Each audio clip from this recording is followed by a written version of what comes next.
Thank you. I work with Sarah and Anna. I feel very humble. I've just followed Anna, whose first language is Swedish, and then Jenny's, whose first language is German. So I feel that I need to be very careful with my own grammar and what have you, so be kind. So I'm part of the Heritage Hub's First World War Engagement Centre. And I spent a lot of time working with community groups, and what I'm going to talk about now is a project that was working with one particular group looking at the story of the home front in their part of the world. So this was a group in St Albans, and I joined them as a volunteer. One of those moments when someone says, oh, we'd like to do this. You say, well, that sounds a good idea, I wouldn't mind helping, and then realise what you've let yourself in for. But the book on the right is the book that we produced, and it covers the home front in St Albans. Much of the material that we used was drawn from evidence which was offered when people went before the military tribunal, the local military tribunal, applying for an exemption from conscription. So that would either be for themselves or it would be for people who worked for them. And the minute books from the tribunal survive. At the end of the First World War, the government sent out a notice to say that these should all be destroyed. They're quite divisive, as you can imagine, and it was agreed that all the records, so all the letters that were sent in as evidence for a case and all the hearings would be destroyed. And they did keep samples. They kept a sample for the county of Middlesex and one for in Scotland. But other than that, they were all to be destroyed. But anybody who knows working with archives and county offices will know that a mixture of bloody-mindedness and also incompetence meant that some of these got tucked away in boxes and survived. And because of the centenary, lots of them have emerged into the light. And have been a fantastic resource for historians. St Albans were very fortunate in that they kept the minute book. So the minute book gives the details of each man who is being applied, either he's applying or he's being applied on behalf of him, and who's doing the application and what the outcome is and what the grounds were. So we don't get much information, but we were also blessed in St Albans by having a very, very good gossipy St Albans newspaper which reported the tribunals. It was my first experience of looking at newspapers reporting these, and there's so much information in it. And then I started to look for other community groups and realised that actually it's very much down to editor's choice what goes in a newspaper. So we were very lucky in that case. So the evidence that is offered by those applying for exemption enabled us as a group to find details of businesses, families and individuals that would otherwise have been difficult to find, and build a picture in a way that we couldn't possibly have done any other way. So we all worked on lots of different areas as we went along, but I was particularly responsible for, as part of the group that worked on food, so how the city of St Albans kept itself fed.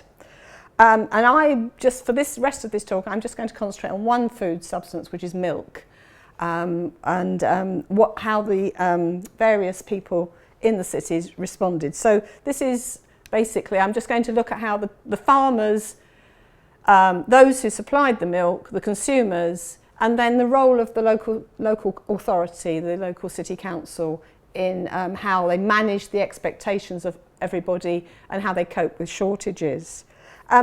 St Albans, for those of you who don't know, this is a modern map. This is Hertfordshire, and as you can see, we sit very close to London, and for all of Hertfordshire's history, London has been a very important influence, as has Hertfordshire on London, to be honest. So in 1914, St Albans is a cathedral city, but it's got this mixture. It's got a thriving livestock market and a strong rural hinterland. But it's also home to a range of industries such as printing, so that's a poster for the London Underground, boot making, brewing, and straw hat making, which was our part of the world was this is the sort of thing we did. And as I say, one of the key factors in all of Hertfordshire's history has been that location, just 20 miles or so from London. But during the First World War, this is a bit of a mixed blessing, because when it came to issues around food, St Albans shopkeepers constantly complained that the larger London merchants were able to pay higher prices for any food that was available, and so the St Albans buyers were finding it difficult to keep their stocks fully replenished.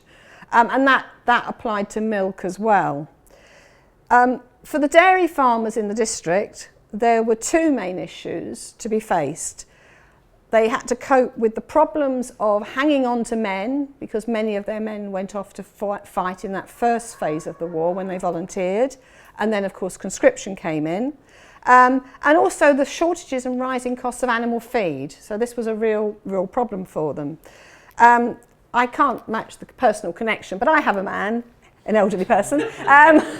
So this gentleman here is Jacob Reynolds and his family, and Jacob was the largest local dairy farmer. He had a farm of 320 acres, he had 60 cows, and at the start of the war he was employing 12 men.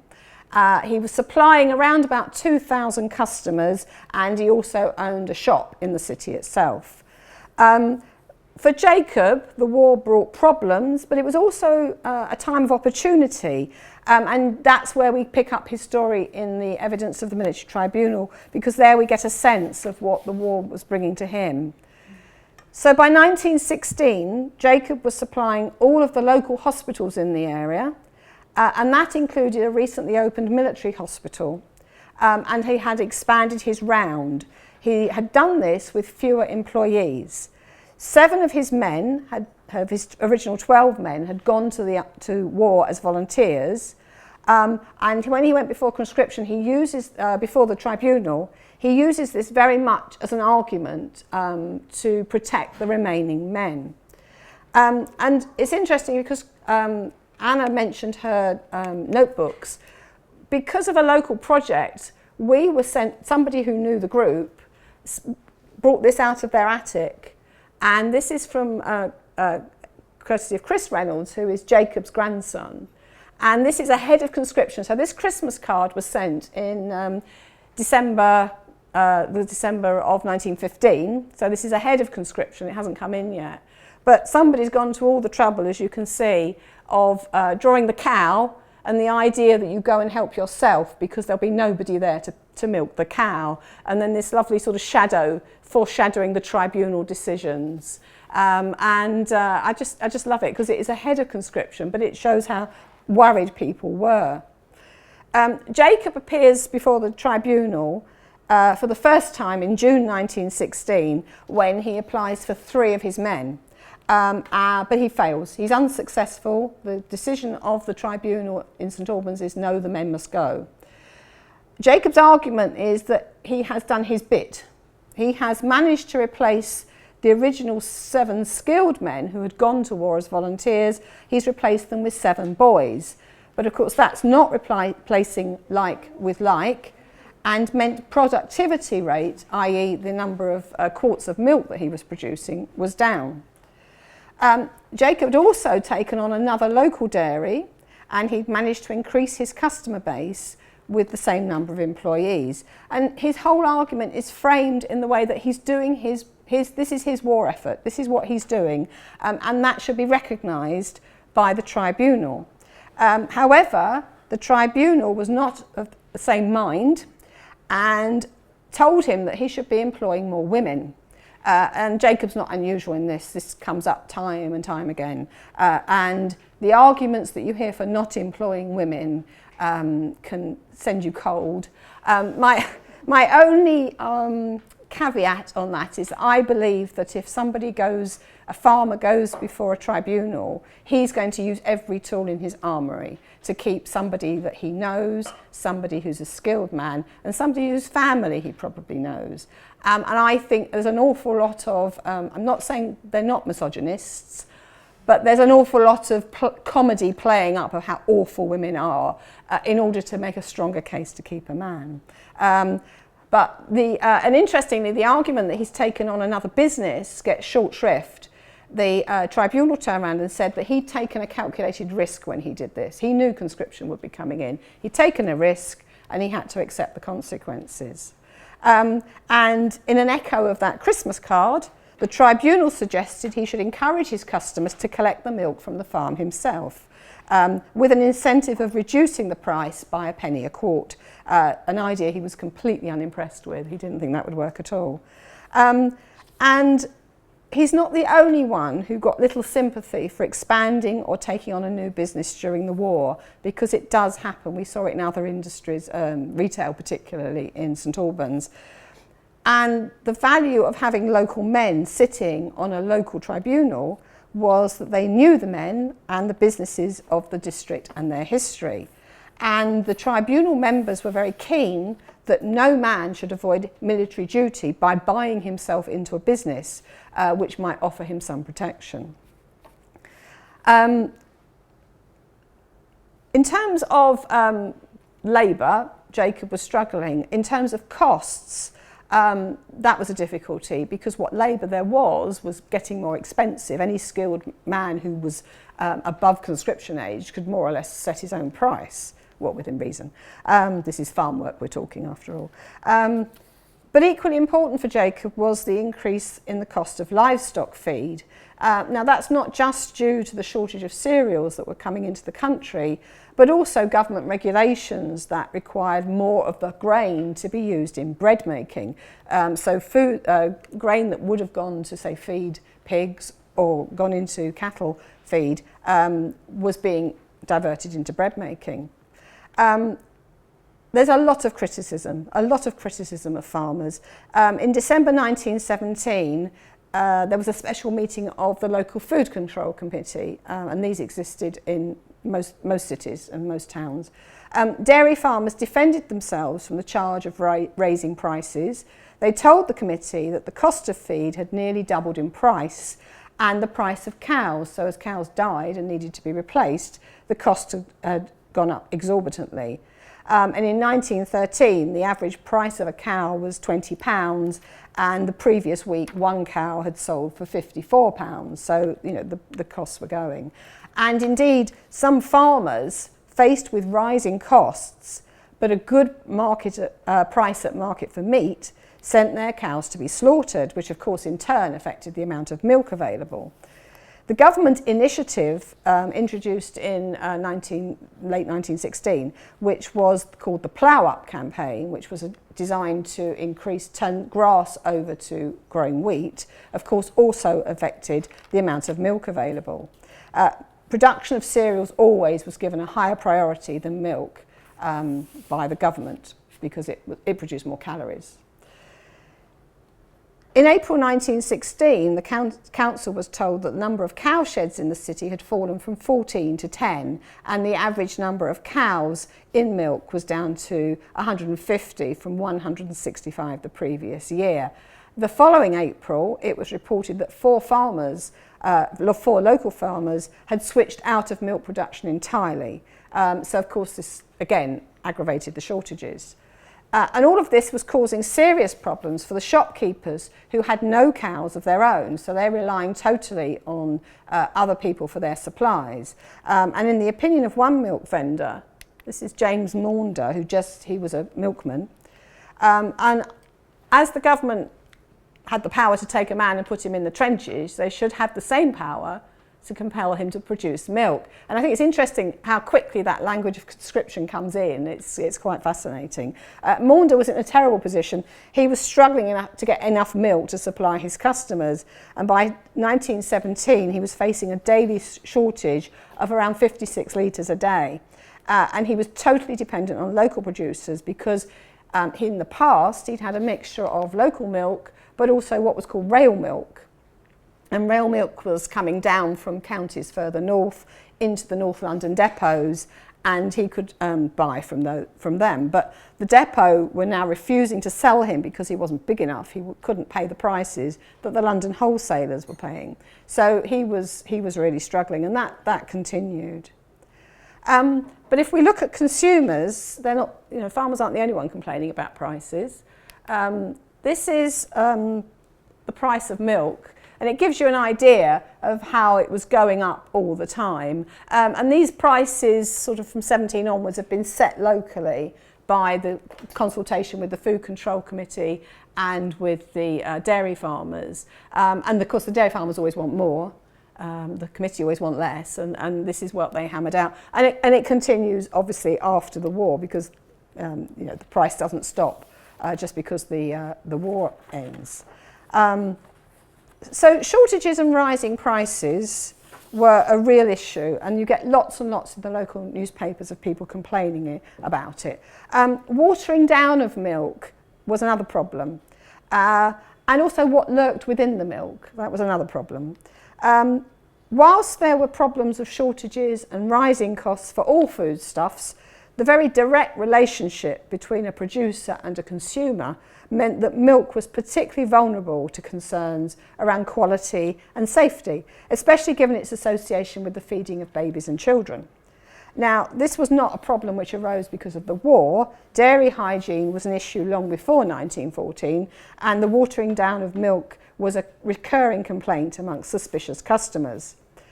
However, the dilution of milk, whilst annoying to customers, was not the worst problem to come out of the dairy. The city's veterinary inspector in 1916 told the council that clean milk was far more important as regards health than milk with a little water added. And if you just I'll just show this quickly. These are a couple of photos. This is not St Albans, this is from the Imperial War Museum website. But you get a sense of the potential there for things entering into the milk, shall we say.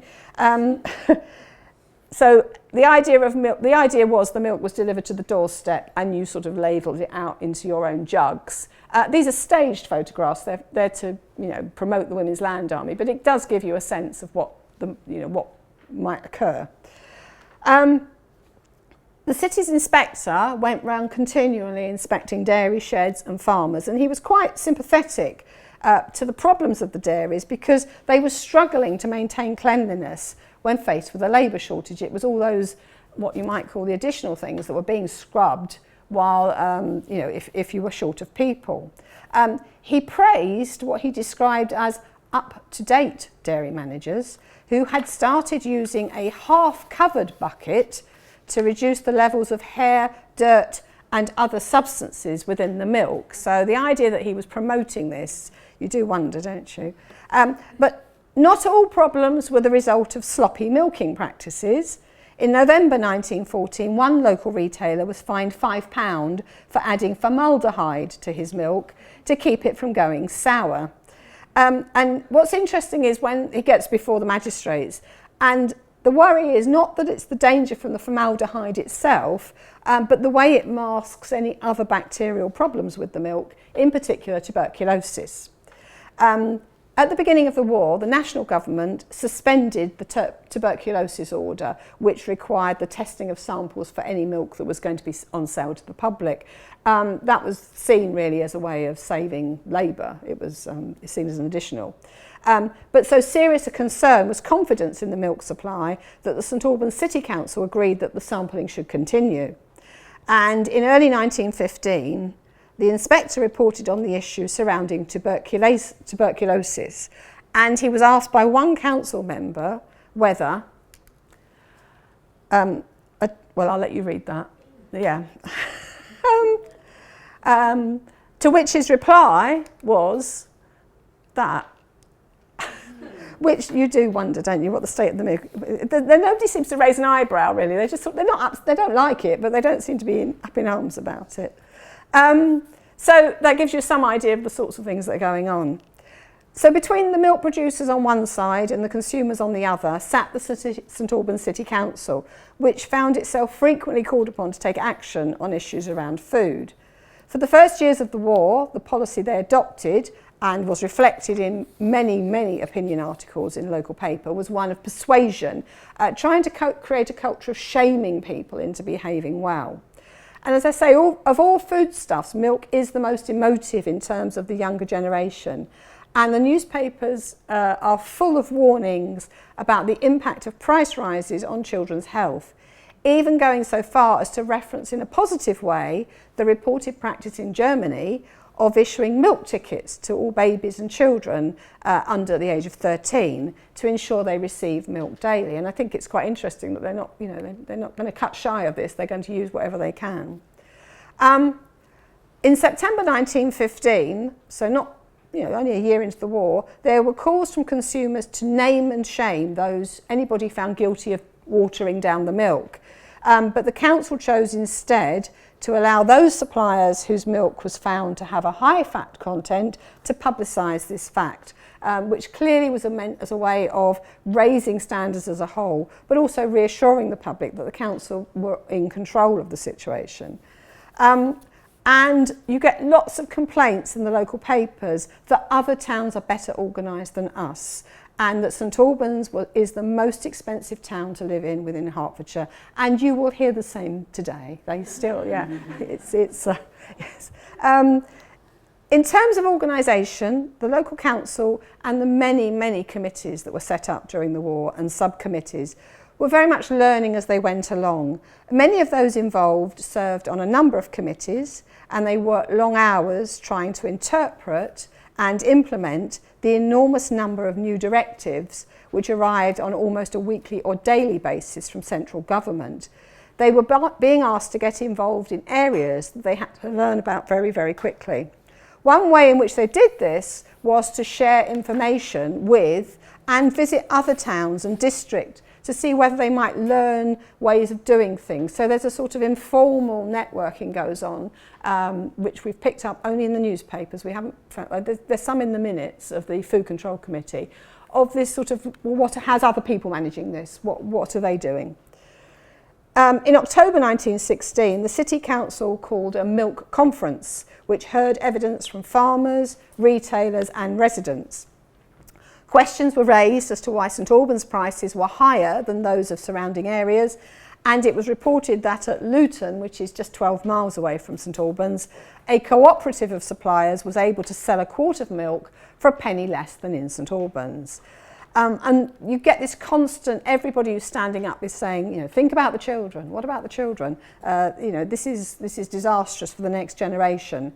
And there were calls for St Albans to have its own local depot where they could organise distribution and ensure a fair price. In spite of all the demands for something to be done, and the local paper is a broadsheet and it's an entire sheet of people giving evidence, the conference closes with no decisions having been made. But month later, one local farmer did offer to set aside 8 quarts of new milk per day, which he would sell at the pre-war price to needy families nominated by a local school. And any money that he got from selling that particular milk, he would then donate to the local hospital. So it's a bit of a charm offensive by one local farmer. A very welcome gesture, but unfortunately that farmer was one of the 4 that then went out of business or switched into other business. So it didn't last long, unfortunately. It's only in February 1918 that the council do more than just discuss prices, and at that point they do introduce an element of control where they require those selling milk to restrict sales to adults for the benefit of children and invalids. And in December 1918, so this is after the war has finished, a priority card for infants and invalids was available on production of a medical certificate testifying to a need. And that continues September 1919. The Mayor's Relief Fund, they choose to help the children of the city by distributing several £100 worth of milk. So you get a sense of how milk is very much at the heart of a lot of what people are thinking. And I think I'd just like to talk about the group. The project groups I worked with, they were all retired, I think, bar 1 or 2. And they were able to retrieve information in a way that one academic on their own could never have done. It was co-production at its best, I think, because we were all able to bring together different talents, but also never underestimate the terrier-like quality of local researchers who are, they will follow a lead to the nth degree to get some information. And because of that, we were able to build something which was much greater than we had done. I'm interested to think, this is not St Albans, this is Letchworth. Letchworth was the first garden city set up in 1906 in Hertfordshire, and a very enterprising, I feel, dairy farmer, which I need to explore him more. He advertised his milk with the hour of production stamped on it, but it comes in bottles and it's sealed. Now, I don't know enough about the history of milk in other contexts. I need to find this out, but I think this is very much one of the first. But it's very interesting. It's a Danish couple that run the farm, and they've come to Letchworth in particular. But still. But I thought that was a nicer one to end on than pictures of pus, to be honest. Anyway, thank you.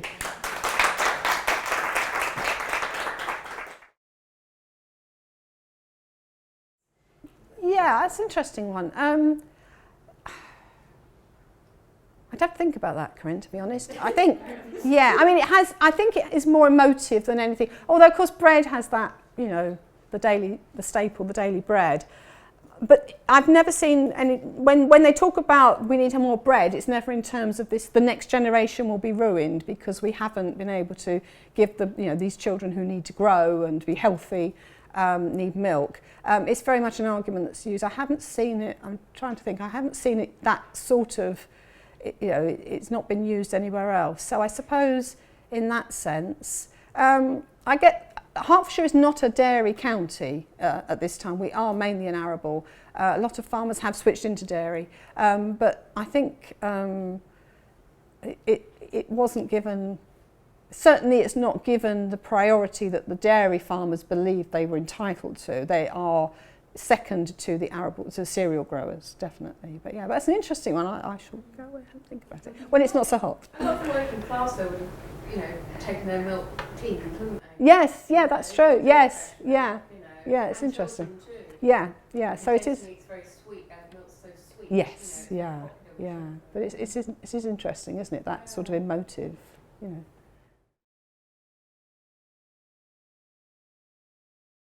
They were, like a lot of the committees that were set up during the First World War, it tends to be someone looks around a room and says, can you and you be on the committee? And that's why you get the same names appearing time and time again. So city councillors are the first people. The Food Control Committee is interesting because it starts off and there are no women on the Food Control Committee because it is a case of it's the chairman of the council and a few other councillors. And then the local Women's Suffrage Society says this is hopeless. If you're going to be telling women how to cook or how to use food, you've got to have women on the committee. And so they do appoint one woman on the committee. She's later joined by another woman. But no, they're not. They're just the councillors. There are a couple of Labour representatives that sort of get appointed ad hoc as they go along.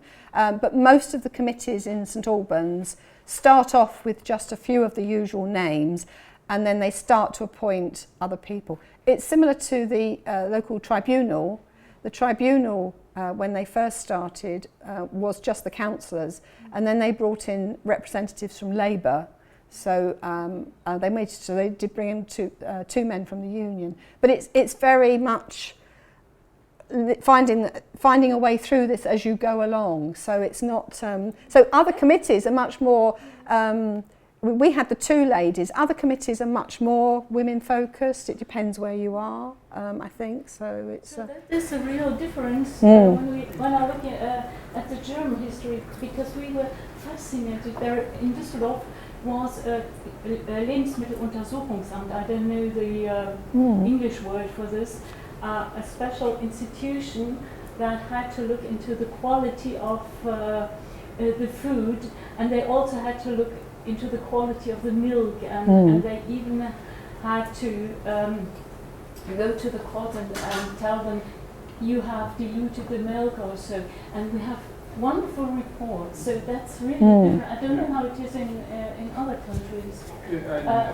You know the German case, of course. The German case, but maybe it has to do with the tradition of the Gelehrtenpolitik or people working in chemical industry or at university trying to do their best for the war effort in that case. And well, actually, actually, I found a old publication that these institutions were established with the industrialization of food by the middle of the 19th century. And strangely enough, this institution was founded in Düsseldorf sometime around 1900. And the reports are really great. So it would be nice to compare it more. Unfortunately, one of our colleagues from Düsseldorf, he couldn't come, he's on holiday, but he did a lot on this milk, and especially milk for babies. Yes, I suspect at national level we're looking at more, but I think you'll find that most committees are just run by whoever's happy to come along and sit on the committee. Well, it's really a local institution. Yes, it's very much local. So that's why you get differences 5 miles away. It'll be a different format, so that's why it's quite interesting. I was just going to make a comment, really. Okay. It's just following Be kind. what you were saying about this, the really interesting, I don't know if tension is probably the wrong word, but this sort of this sense that there's some big national trends or stories to tell, and then these particular local ones, and they sort of intermesh in interesting ways. And that slide, Julie, reminded me of the scientific dairying movement in Britain in the 19th century, which ties in with your institute, where they try and actually professionalise dairying in the 18th and 19th centuries. And so it could be that some of this is about trying to map the levels or the registers at which these different things are taking place. So your committees are very, very particular wartime responses, which may or may not be engaging with various other professional, national type, industry type interventions, and putting them all together is very difficult. As I say, milk is not, it doesn't suddenly become a problem in the war. It's always a problem. So that's not, it's just, I think in terms of morale, it's seen as important that they can say the milk is clean, and also confidence in the committee.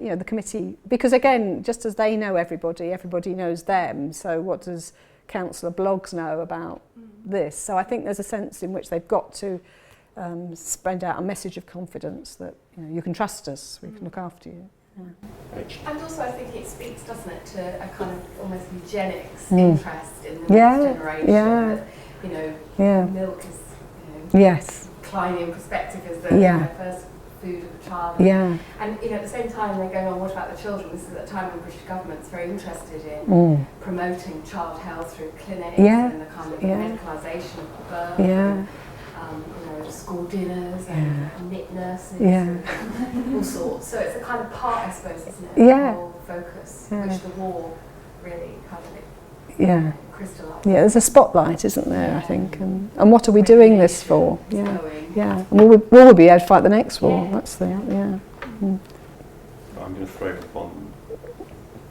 just a little fact back. Okay. Just for fun, which completely goes with what you're saying, which is that I also looked at a local food committee report recently.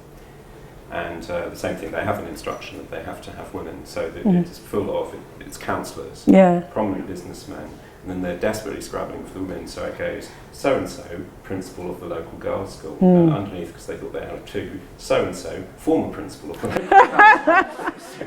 That was the only thing that they thought. Often it's councillors' wives as well, that's the other one, It's quite interesting actually, because the Food Control Committee lady that does get on there, we followed her through because she's one of these women who has probably been doing charity work and what have you, completely unsung for years.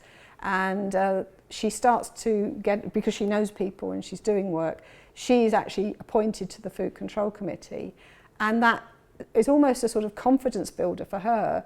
And after the war, she becomes their first county councillor. So it's quite interesting that for some women, this committee work, when they are called in, and sometimes they're reluctant. We don't have any women on our tribunal for the conscription. We have no women. Some places do, but we don't. But once they do, and often they're doing the practical work, so they do sort of raise their profile and they go forward, which is quite interesting. They don't.